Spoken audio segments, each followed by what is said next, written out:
지금 저는 부산 광안리에서 작은 카페를 운영하며 딸 하나를 키우는 평범한 40대 주부입니다. 매일 아침 바다를 보며 커피를 내리는 일이 익숙한 저희 일상입니다. 그런데 여름바람이 살짝 불어오면 마음 한구석이 아련해지곤 합니다. 아마도 15년 전 그 여름의 기억 때문인 것 같습니다. 그 이야기를 여러분과 함께 나눠봅니다. 제 마음속에 오래 묻어둔 그 시절을 꺼내봅니다. 때는 2010년 여름이었습니다. 저는 서울에 있는 한 대학교 근처 작은 서점에서 아르바이트를 하며 학비를 벌던 20대 후반의 아가씨였습니다. 키는 보통이고 살짝 통통한 편에 눈이 크고 웃음소리가 제법 컸습니다. 성격이 좀 덜렁대는 편이라 책을 정리하다가 가끔 실수를 했습니다. 한 번은 손님이 찾는 책을 엉뚱한 곳에 꽂아놔서 한참 찾느라 진땀을 뺀 적도 있었습니다. 그래도 손님들한테 밝게 웃으며 인사하는 게 좋았습니다. 그걸로 마음을 달랬습니다. 그때 저는 자존심도 세고 뭐든 잘해낼 수 있을 거라 믿었던 철없던 시절이었습니다. 그러던 어느 날 서점에 한 남자가 들어왔어요. 이름은 박준영이었습니다. 키가 크고 어깨가 넓은 좀 무뚝뚝해 보이는 얼굴에 늘 회색 셔츠를 입고 다니던 사람이었습니다. 그는 근처 병원에서 인턴 의사로 일하면서 가끔 의학책을 사러 왔습니다. 그날 또 조용히 책을 고르다가 저를 보고 물었습니다. 전에 주문한 책이 왜 아직 안 왔냐고 했습니다. 저는 얼른 장부를 확인했는데 역시나 제가 깜빡하고 주문을 안 한 겁니다. 얼굴이 뜨끔했습니다. 아이고 미안합니다. 제가 실수했네요. 바로 주문하겠습니다. 그가 살짝 눈썹을 찌푸리며 한숨을 쉬었습니다. 서점에서 이러면 어떡하냐. 그 책이 급하다고 하지 않았냐. 그 차가운 목소리에 속이 상했습니다. 제가 뭘 그렇게 큰 잘못을 했나 싶었습니다. 그날 저녁에 그가 다시 왔을 때 결국 참지 못하고 가서 따졌습니다. 아까 좀 심하지 않았습니까? 제가 실수한 건 맞는데 그렇게까지 말할 필요가 있었나요? 저도 열심히 합니다. 말하다 보니 눈물이 터졌어요. 억울하고 창피해서 그랬나 봅니다. 그는 저를 가만히 보다가 조용히 말했습니다. 미안하다고 자기가 좀 예민했다고 했습니다. 그 말 한마디 하고는 책을 들고 나갔습니다. 저는 멍하니 서 있었습니다. 그런데 그날부터 그 사람이 자꾸 눈에 들어옵니다. 며칠 뒤 서점 문을 닫으려던 저녁에 그가 다시 왔습니다. 손에 커피 2잔을 들고 있었습니다. 저번에 미안해서 가져왔다고 하더군요. 저는 고맙다고 하고 서점 앞 벤치에 같이 앉았습니다. 커피를 마시며 처음으로 제대로 이야기를 나눴습니다. 그는 병원 일이 힘들 때 서점에 오면 마음이 편해진다고 했습니다. 책 넘기는 소리가 좋다고 했습니다. 저는 그 말이 참 멋지게 들렸어요. 무뚝뚝해 보여도 따뜻한 구석이 있는 사람 같았습니다. 그러다 저희는 자연스레 가까워졌습니다. 주말이면 근처 공원에서 같이 걷고 제가 싸온 샌드위치를 나눠 먹으며 웃었습니다. 햇볕이 뜨거운 날에는 나무 아래 앉아서 바람을 쐬며 시간을 보냅니다. 어느 날은 그가 자기 이야기를 꺼냅니다. 부모님이 그가 고등학생 때 이혼했고 엄마가 혼자 키우면서 큰 기대를 걸었다고 했습니다. 의사가 된 건 엄마 때문인데 사실은 여행 다니며 사진 찍는 게 꿈이었다고 했습니다. 그 어두운 눈빛에 마음이 짠합니다. 그럼 지금이라도 사진 찍으면 됩니다.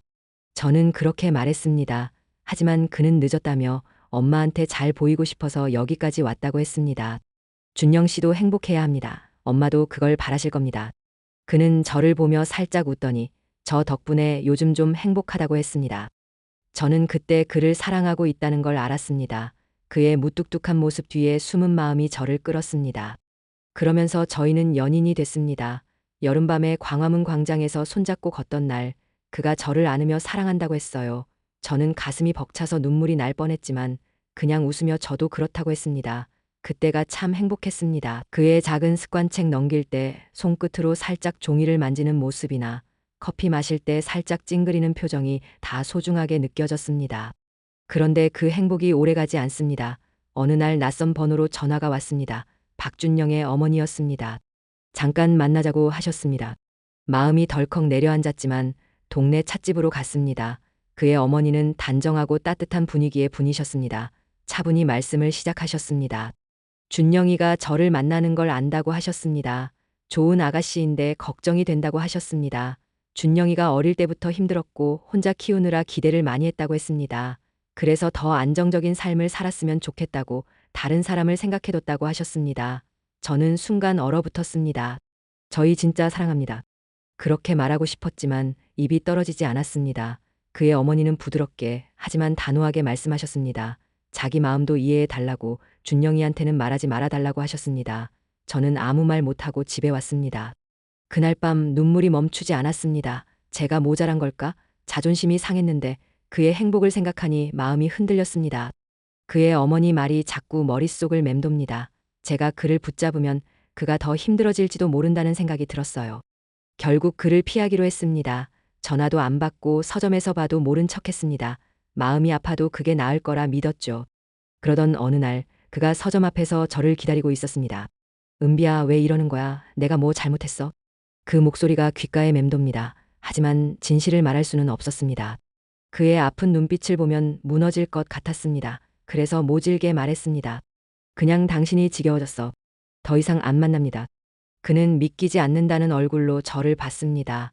진심이냐고 물었습니다. 저는 고개를 끄덕이고 찾지 말라고 했습니다. 그는 천천히 돌아갔습니다. 그 뒷모습이 너무 쓸쓸해 보였습니다.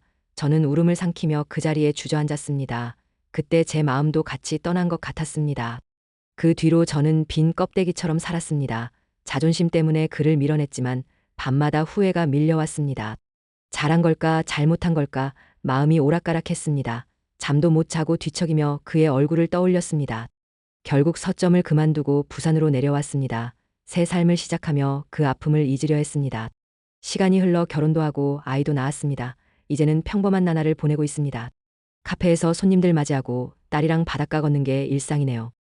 그런데 여름이면 그때 그 생각이 가끔 나는군요. 왜 그를 놓았을까 싶습니다. 그의 어머니 탓도 제 탓도 할 수 없습니다. 그때 제가 좀 더 용기가 있었더라면 달라졌을까요?